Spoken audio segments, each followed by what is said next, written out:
This is Trend Following Radio, where great thinking comes alive. Nobel Prize winners, legendary traders, best-selling authors, and the pros that know what drive us irrational human beings. I am your host, Michael Covel. Not filtered, raw, honest. That's my passion.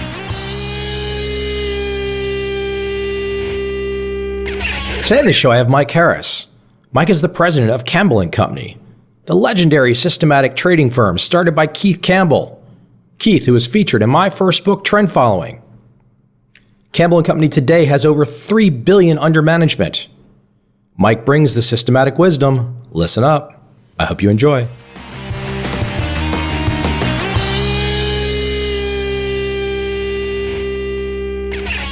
If we look back, Campbell Company, started by Keith Campbell, systematic strategies launched in 1972.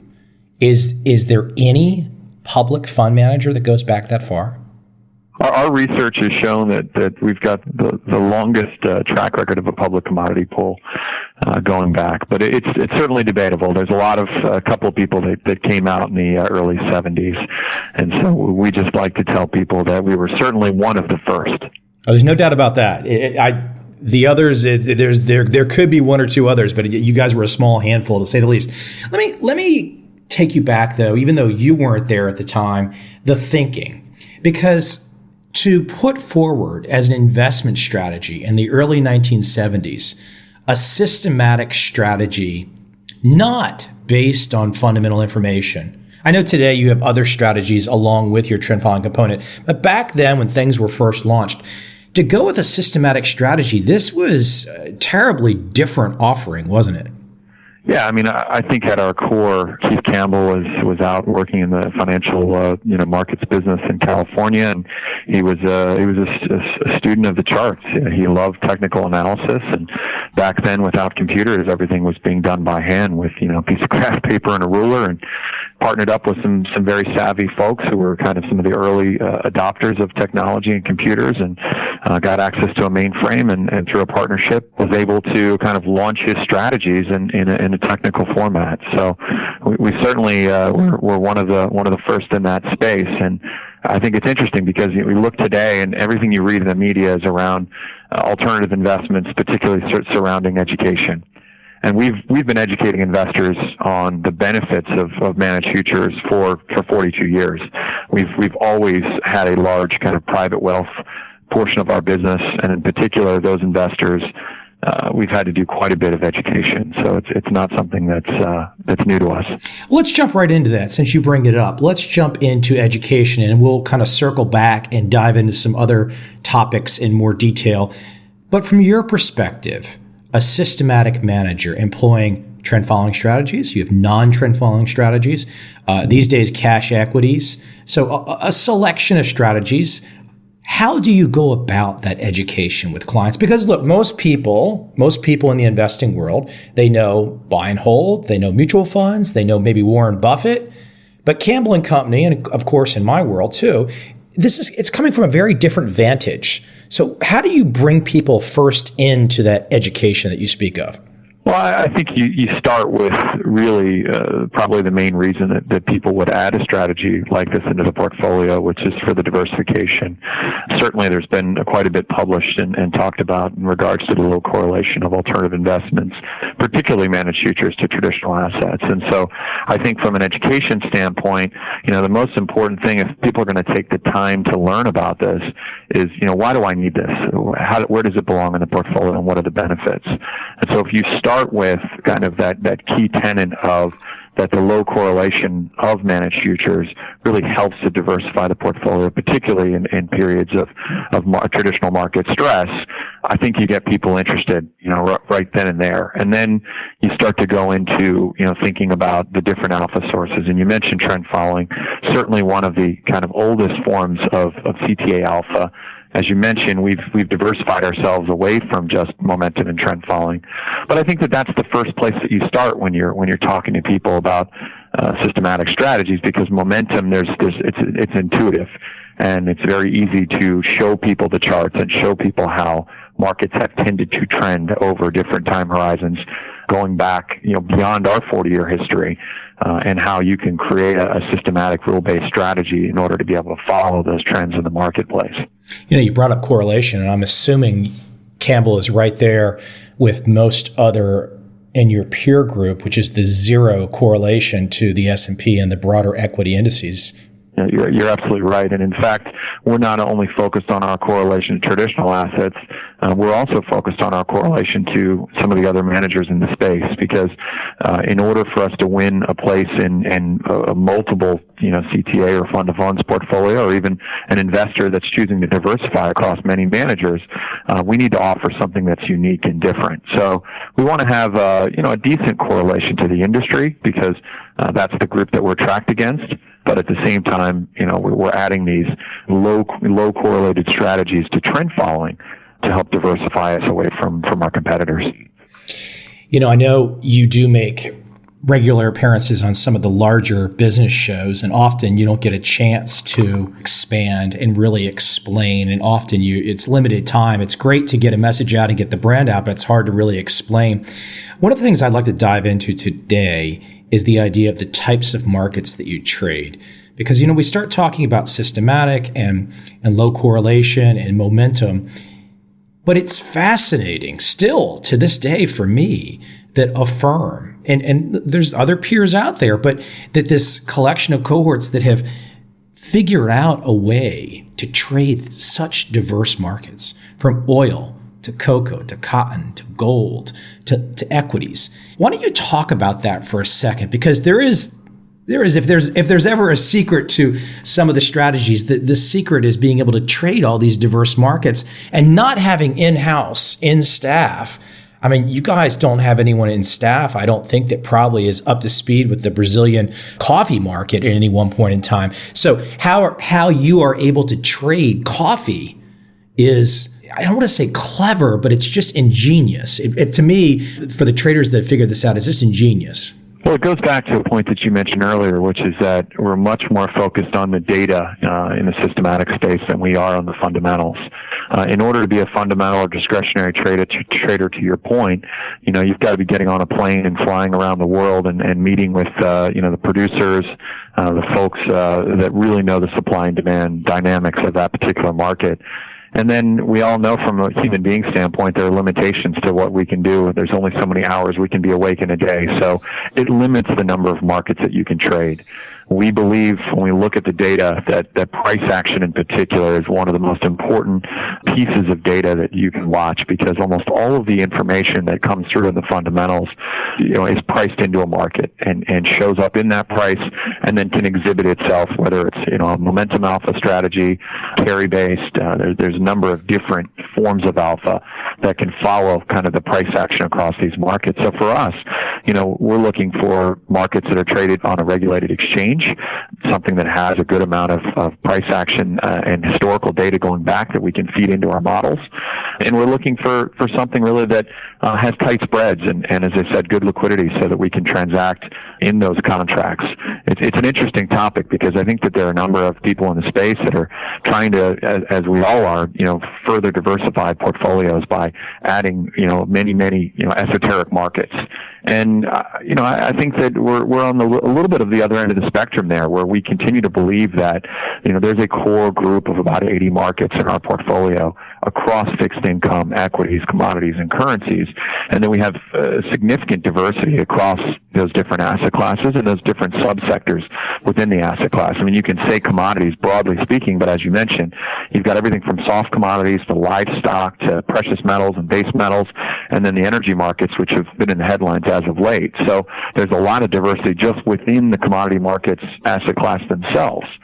So I think that when we think about kind of staying in those liquid markets, we're expanding. We've been adding emerging market currencies as an example.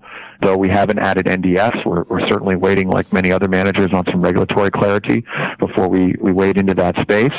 But I think overall, it's just important to consider the fact that, you can add 200 markets to your portfolio, but those extra 120 markets in large part are probably going to have a decent amount of correlation to the existing markets in your portfolio. And if you're getting the same return profile from a smaller, Asian equity index that has a 90% correlation to the Nikkei or the S&P 500, and the transaction costs are twice as much. Are you really adding value, by adding that to your portfolio, or is it really just a marketing exercise where, you're able to say you trade 200 markets? Believe me, we have a team here 24 hours a day trading around the globe effectively in those 80 markets, and that's difficult enough. So, going beyond that, it just doesn't seem to be as much value from our standpoint. One of the things we wanted to talk today, and I figure right now might be a good time since we brought up the word commodity, and I've always thought it myself personally, at least in the investment arena, it's a little bit of a misnomer in the sense that it's limiting. So if somebody hears commodity trading advisor or the word commodity, and they have some vision of what they think that is, if they really don't know the space all that particularly well, they can draw incorrect conclusions. And I think it's really key to get people to understand that these systematic strategies that Campbell employs, that many of your peers employ, this isn't commodity trading. I mean, it is that you can trade commodities, but it's not like you're wedded to commodities. You are in all financial markets. Yeah, I think you're absolutely right. The CTA designation, commodity trading advisor, is a bit of a misnomer. But if you think about from historical context where it came from, when Campbell Company launched in 1972, we traded about 10 to 12 markets, and they were all commodities because that was the basis of the futures markets. Over the last 30 years, we've seen financial futures not only develop, but actually from a liquidity standpoint become bigger than the commodity markets. So the portfolio has grown. And as I mentioned before, we're now trading fixed income, equity, and currency futures in addition to commodity futures. I think one of the things that makes Campbell unique is that we've continued to stay focused on the commodity sector. I think as a lot of big CTAs or managed futures folks have grown their asset base, one of the things that they've done is made the commodity portion of their portfolio smaller because it is the least liquid of the four sectors. And we really believe that there's a tremendous amount of diversity and opportunity that comes from the commodity markets. So we have continued to focus on having, an even allocation to the four asset classes. It doesn't mean that with our very signal strengths on any given day that we may have larger risk in one asset class than the other. But what we're really driving or targeting for is an even risk allocation across the four asset classes. And I think, once again, somebody jokingly said to me that Campbell is putting the C back in CTA because we're actually adding commodities in a time where other managers over the last 5 to 10 years have reduced exposure there. That said, I think that the general investor base have just become very comfortable with the term CTA. They understand, what that means and a group of managers that kind of relate to that designation. And so it's probably comfortable for people to use that term. We actually talk about ourselves as a systematic investment manager who happens to specialize in managed futures. If a lot of people understand kind of the systematic nature of hedge fund strategies like managed futures, but for those that need to kind of rely on that old CTA term, we're happy to embrace it. Let me jump in, as you mentioned this as well. Let me jump into risk management. I find that so many people are willing to look at a drawdown and a broad equity indice. Let's say the S&P goes down 50% like it has gone down 50% twice in the last 15 years. And they never use the term drawdown. They never just, I don't know what they call it. They seem to ignore that these things happen. But I find in the systematic space where Campbell is, that drawdowns it's almost a bad word. Whereas the reality is a drawdown is nothing more than a systematic manager being prudent with its capital. The drawdown happens from taking many small losses because you're trying to protect your capital base. You're trying to make sure that the capital stays there. And that's the overriding risk management principle, isn't it? Absolutely. I mean, it's interesting. When you look at our targeted volatility for our flagship managed futures portfolio, it averages about 15 vol. And it does that because we're using a systematic approach to risk targeting where we're going after that 15 vol. Interestingly enough, we arrived at that 15 vol years ago because that's the long-term average of the equity market volatility. Although, as we know, volatility in the equity markets is an outcome. it's in no way targeted. You effectively, it's a wild ride. You get on board, and in some years you're up 30%, in other years you're down 40, and it may arrive at an average of 15 vol over a 20 or 30 year period, but you're certainly going to experience some wild swings. The benefit to actively managed kind of CTAs and who are looking at risk, to your point, is that we're managing every single position, and there will be times of underperformance. But that's all within, the back test. We've done the research, we've looked at the strategies. There's going to be times where the strategies don't perform as well and they pull back, and prudent risk management is going to step in, help you obviously curtail the losses so that when the tailwind comes behind you and performance turns, you then are, haven't dug yourself such a deep hole that it's impossible to get out of, or it takes you years to recover. That said, we are an absolute return strategy, so it's important that we always remember that our clients pay us higher fees than they would for a long-only type vehicle, and so this commitment to portfolio construction and active risk management is something that we have to constantly work and innovate to make changes on, so that we can improve the process and deliver better absolute returns going forward. Curious how you talk about this next topic with clients, uncertainty. I mean, none of us have a crystal ball. There's a lot of people that come on the tube or are out in publications and whatnot saying they have a crystal ball and saying they can predict tomorrow, but none of us really can. And so that ability to deal with uncertainty, I think it's one of those benefits that across systematic managers perhaps gets left out of the discussion. I mean, that ability to deal with the unknown is terribly important, and it's terribly valuable, isn't it?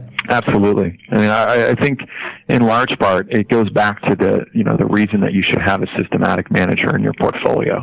One of the worst things, and I can speak to this as 20 years of trading the markets, is that human emotion oftentimes gets in the way of profitable trading.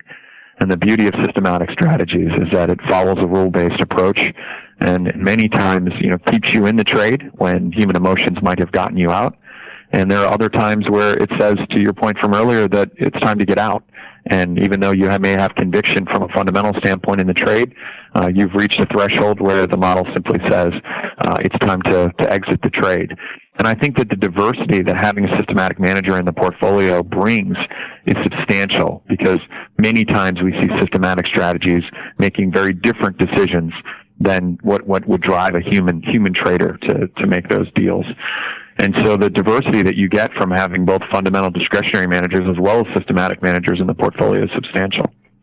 You brought up behavior, and I think one of the things that we've seen in the last 10 years, the Nobel Prize is handed out for behavioral economics, behavioral finance. And I've always thought that the systematic strategies, the managers that instituted these systematic strategies in the early 70s, I don't know if they had planned on it, but they seemingly, with their strategies, had thought about the behavioral finance. They knew that they needed to be systematic for all those foibles that we have as human beings. And so I've always thought that that's terribly, once the Nobel Prizes started being handed out, even for Schiller here recently. And of course, this is on the opposite side of the efficient market hypothesis. It's interesting. I think there are many different ways to build systematic strategies. And the way we do it, you mentioned kind of behavioral economics. We think about, the markets before we build a strategy. And I think that's very unique. There are many people in our space that just look at data. They collect large amounts of data. They mine through that data. They use techniques like pattern recognition to find relationships in markets. And the unfortunate thing is, though, they can make money from those strategies, and oftentimes they don't know really what's driving the movement in markets. And so that relationship may last for a couple of days, it may last, a month or a quarter or a year. But without knowing what the drivers are behind that market movement, they don't know when it's going to end. And when it does, they're effectively back to square one and have to start building new strategies. We're on the opposite end of the spectrum, where we think about markets ahead of time. We come up with an intuitive investment thesis, and then we use our science and data to effectively validate that thesis. I think that it's a very different way to approach systematic trading. In a sense, it has almost a discretionary kind of thinking from a macro standpoint about the markets, understanding them. To your point from earlier, we may not get on a plane and fly down to Brazil to understand exactly every dynamic about the coffee market, but we do think about, if X happens and we believe Y will happen, now let's look at the data and actually codify that. And I think that's a very, different approach and one that will keep us innovating into the future. Having the investment thesis. Absolutely. For a firm that's been in business for 40 years, continuity, that seems to be critical. And that from the very beginning of Campbell, it appears that continuity, the ability to have a firm that keeps on going, has been thought through. Yeah, it's interesting. You read a lot nowadays about succession planning, and it's actually something that Campbell Company's had to deal with numerous times in its history. I represent the third generation of Campbell leadership, if you will. Will Andrews and myself. He's our CEO, and I'm the president of the firm. We've both been with the firm 15 to 17 years. But if I think back to, when it started in 1972, Keith Campbell really ran the firm for the first 20 years. And I think what's unique about that is, unlike some other CTAs, Keith himself wasn't a visionary scientist, but more of an inspirational business leader, somebody that went out and found good talent and hired the PhDs to come in and help him build and develop better strategies. But like all things, after 20 years, the business was growing, and Keith went out and looked for another kind of futures market veteran to come in and help take Campbell to the next level. And he found that in Bruce Cleland, who then ran the firm for the next 20 years. So we've been through effectively now our third succession plan, with Will and myself taking over the reins about 2 years ago. And then what's interesting is, though we're, quote unquote young, by age standards, as I said, we've been at Campbell for over 15 years, between the two of us. So we have a tremendous amount of industry and Campbell specific experience that we're able to really leverage. One of the topics that always comes up in fund management is the Sharpe ratio. People don't necessarily know the math behind it. They think it's, risk adjusted returns. But a Sharpe ratio is not necessarily the best way to look at systematic traders, is it? Well, I think because it is a quantitative calculation, it's something that we love to talk about in our industry. And I think that it's gotten a lot of press recently. I mean, if you look at the last 5 years of the Barclays CTA index, we have roughly a 0.0 Sharpe ratio. And then that's not a great positive expected return. That said, I think we can all agree that the last 5 years has been one of the most difficult and challenging ones for systematic managers like Campbell Company. What's really interesting, if you compare that to, the elephant in the room, which is the S&P 500 up 130% over the last 5 years, that has effectively a Sharpe ratio of 1.4. And it was interesting, we were doing some research just the other day and looking at different 5-year periods going back. So if I go back beyond the kind of June 2009 to 2014 period and look at the previous 5 years of 2004 to 2009, it's a completely different story. There, the S&P 500 actually has a negative Sharpe ratio of negative 0.3, and the Barclays CTA index is 0.5. If I go back yet another 5 years to 99 to 2004, the S&P still has a negative Sharpe ratio of negative 0.3, and the Barclays CTA index has a positive Sharpe ratio of 0.3. So I think that what this shows to me is that asset class returns are really cyclical, and that, granted, you can look at different periods in time, but effectively, stocks for 2 consecutive 5-year periods were negative. And then obviously due to the help of Bernanke, the Fed, and quantitative easing, as well as a number of other factors, we've seen these significant returns over the last 5 years. Vice versa, CTAs obviously had very good returns during a period of negative Sharpe ratio for the S&P 500. And so this whole concept in the marketplace that, is it broken? Are CTAs done? Are they not going to work again in the future?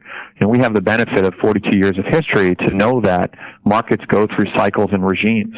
And that though this is a difficult period and an unfortunate one, I think Campbell Company's played very good defense and had very good returns relative to our peers. And a lot of that has come from the diversity that we've added into the portfolio in the form of, some of our unique forms of trend following, as well as some of the non-trend strategies like carry, cross-sector, and short-term mean reversion that we've added in over the last 5 years.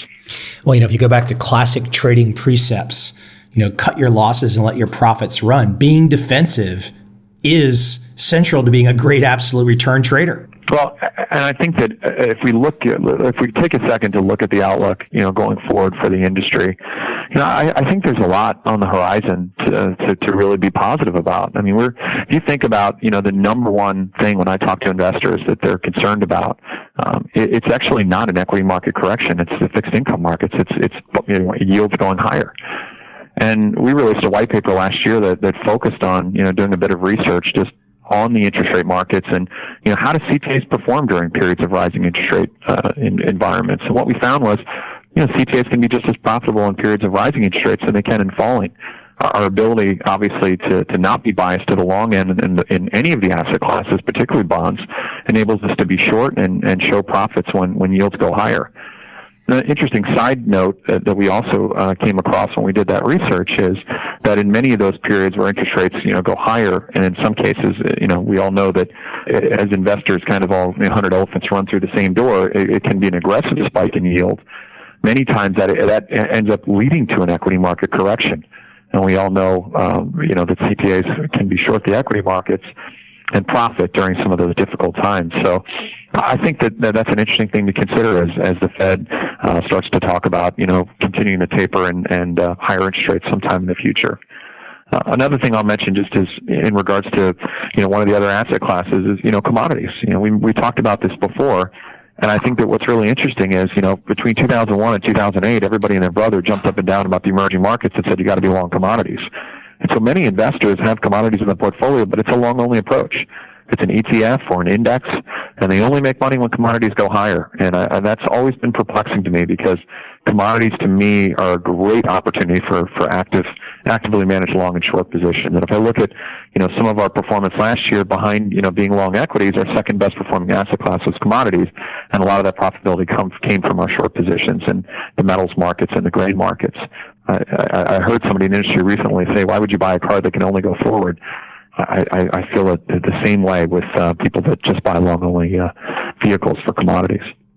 Mike, as we wrap up, I have to tell you, I still feel like the guy that first heard about these types of strategies in the early to mid 1990s. And, for those people out there that might doubt these strategies, I just come back to 40-year track record. And it's not just a 40-year track record alone. It's a 40-year track record of constantly adapting to macroeconomic change. I mean, think about what's happened in the last 40 years. First off, none of us could predict it, and it sure as heck is one wild ride. And to have strategies to profit through that, not just being a buy and holder, is just really interesting. We've talked about all the benefits, but listen, I appreciate you coming on today. Hey, where's the best place for people to come and check out Campbell? I believe is campbell.com, correct? Correct. I hope I can have you on again. I enjoyed chatting. It's always good to get interesting perspectives, especially from managers that have been around doing it for a long time.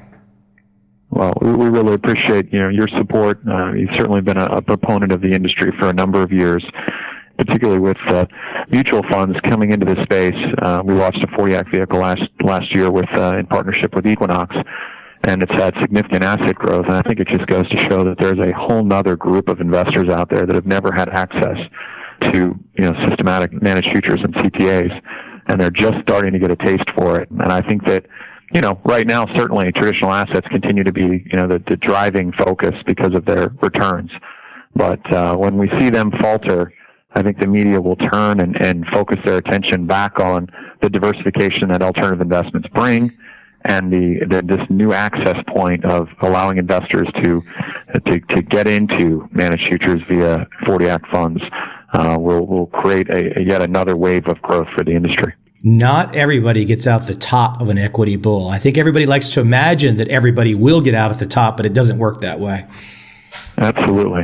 So I think the key at the end of the day is just long-term diversification. And my fear is that everybody, after that Category 5 hurricane that we experienced in 2008, people got out of a lot of their equity exposure and diversified the portfolio, but they can only go to so many cocktail parties and hear about, their neighbor that was up 30% last year. And so they're starting to shed that diversity. And that really is what scares me about the future is when the next tidal wave hits, are people going to have, a well-balanced portfolio with plenty of, lowly correlated investments in it? And I fear that not many people will have that balanced approach. You've given people food for thought today, Mike. Hey, I appreciate you coming on. And like I said, hopefully we can talk again in the future. Thank you so much. Take care.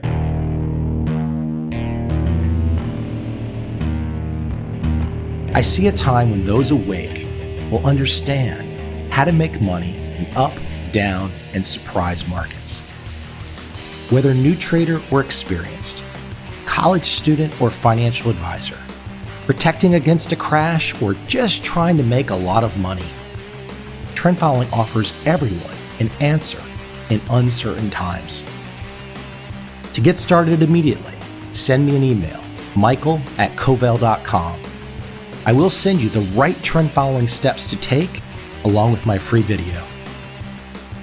But if you want to buy and hold, trust the government and trust Wall Street, this is absolutely not for you.